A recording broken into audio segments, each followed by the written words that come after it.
What's up, you guys? Hope you guys are doing awesome. So today we're going to look at a very great upcoming game called Monsters Clans, and this is especially relevant with its NFT marketplace opening up in 2 weeks, and then there are a bunch of other important dates upcoming, which I'll tell more in detail in the video. So before we get into all of this, just know that this is all speculation. Don't invest more than what you can lose. Assume that you will lose everything and you won't get rich quick, as crypto is super risky, okay? You won't get rich quick. So what is Monsters Clan? So it's an upcoming virtual monsters NFT game where the players will be mostly dominating the game, and then developers will be helping with it too. And it has a more like sci-fi RPG monster feel to it. So let's get into the monster types. First, there's the master, which can fight other monsters, or they can create potions to create more monsters. The second one is the potioner, which can only create other monsters. And last, there is the fighter, which can only fight other players or computer monsters like AI. So what you want are more of the masters, so they'll probably cost more. So you can either rent that out or use it yourself, or you create scholars, or you can sell it. So it'll probably sell for a lot more. All right. However, these chances of getting them are random. I'm assuming the master will probably have a less chance of getting it when you create a monster. All right, so the second one is the monster island. So you need this NFT to do anything in the game. You can also rent or buy it. And if you want to upgrade it, you can spend gems, which will be gained by doing in-game activities like PvP, doing AI, and etc. So there are 4 ones.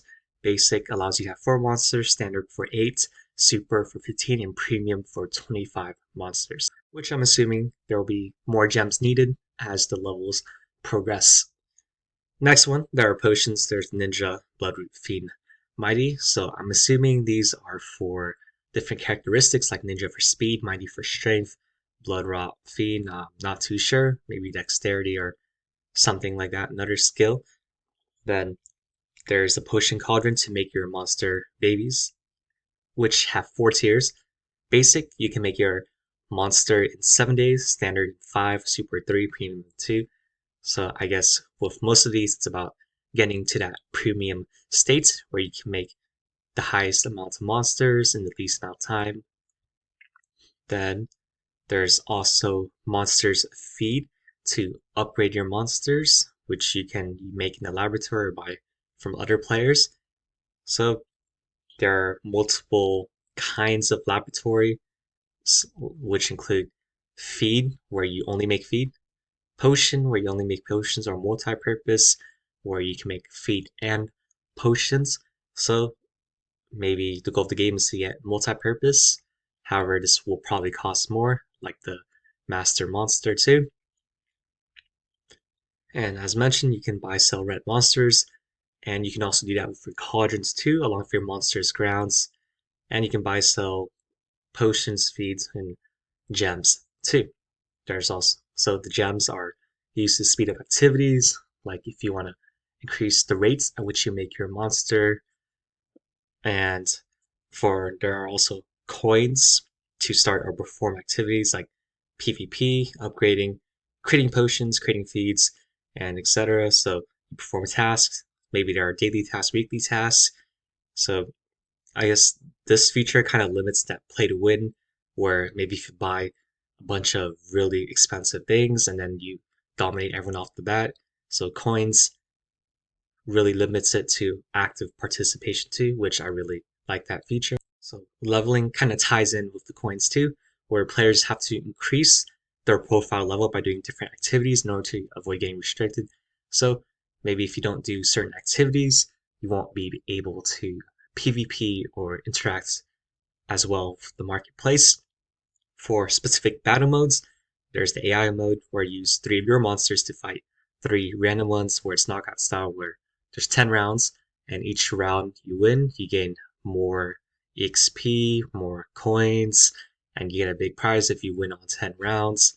So I'm not too sure how this will work, where maybe if you lose a round, you'll lose all your prizes or most of it or something. So we'll see how that goes. Then there's a PvP mode where you compete against 3 other monsters from another person, where you also earn coins and XP points. So I'm not too sure if you can wager your monsters too. That'd be dope. And you can only participate if your winning rate is above 70% and you have a level 5 profile for you personally from doing those tasks. So for tokenomics, which I'll dive deeper once the game actually releases in a deep dive template style, it's widely distributed with 45% to the public for earnings and economy and stuff, and 50%, which is like all right for the team, investors, and advisors. So it's pretty balanced, but I was hoping there'd be more towards the players. However, that's still decent, not too crazy. Then there's a solid monthly, quarterly vesting schedule, which you can see more on the website. So I really like this vesting schedule. It's quarterly for the advisors and the team members.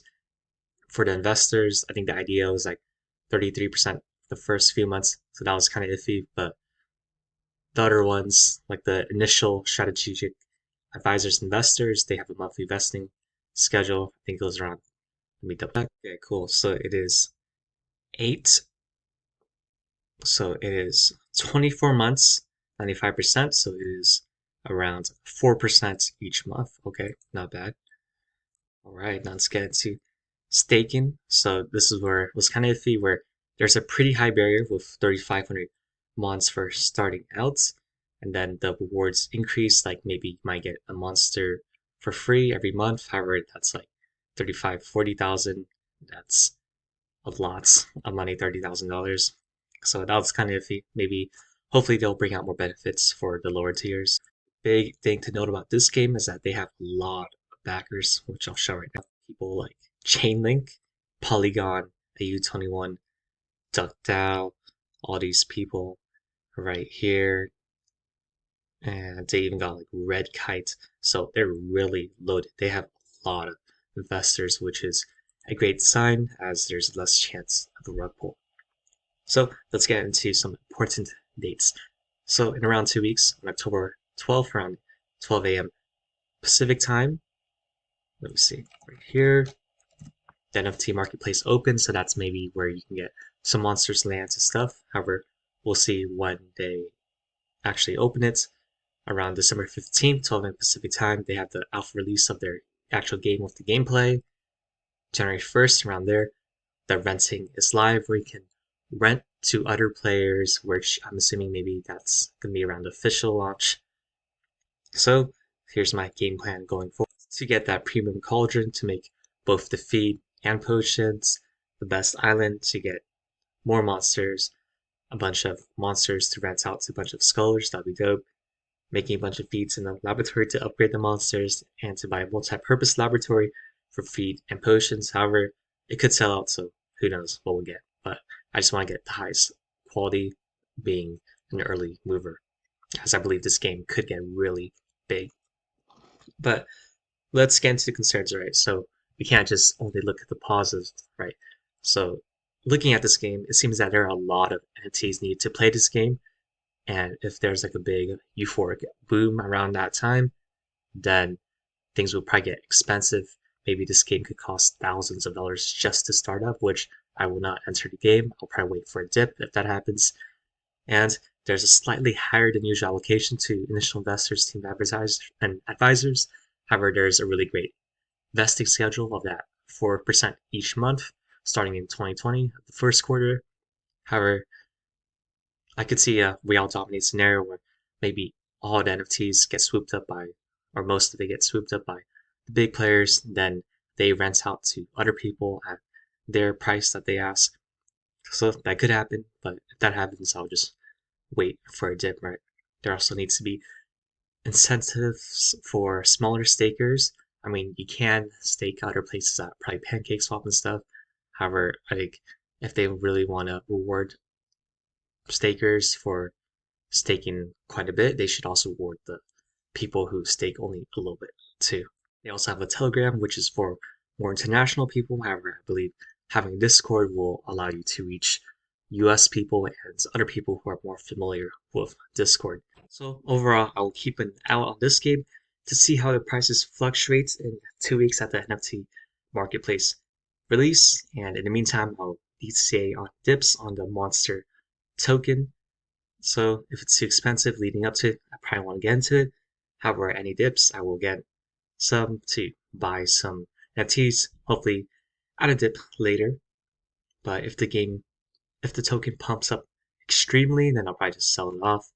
So I see this game, even though there are some risks, there are a bunch of really big factors, and I think it could be a great opportunity to get into as the game seems like it's fun, has a really fun concept, is very unique too, and there's a lot of backers. They have really great economic measures like the vesting schedule and also the various things to balance the economy and also like their renting emphasis to give to other scholars.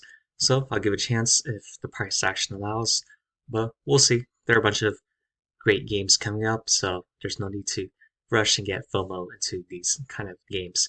So thank you guys for watching. Feel free to leave a like, comment what you think about the game, what other games you want me to cover, and or what are other videos you want to see, and subscribe if you want to see more videos like this. So here are other ways to support the channel. If you want to donate to the address below, you can get early access to guides, video paragraph summary, other trading opportunities, email real time for monthly benefits. Here's my business email. You want to contact me more about covering any certain games or advertising. Twitter faster updates where we got that 250% Binance play last week, which I made a video on, and Discord link below to which I post about any real-time plays that made me more secretive, like the Tom W releasing his POP for his Discord, which I highly recommend checking out.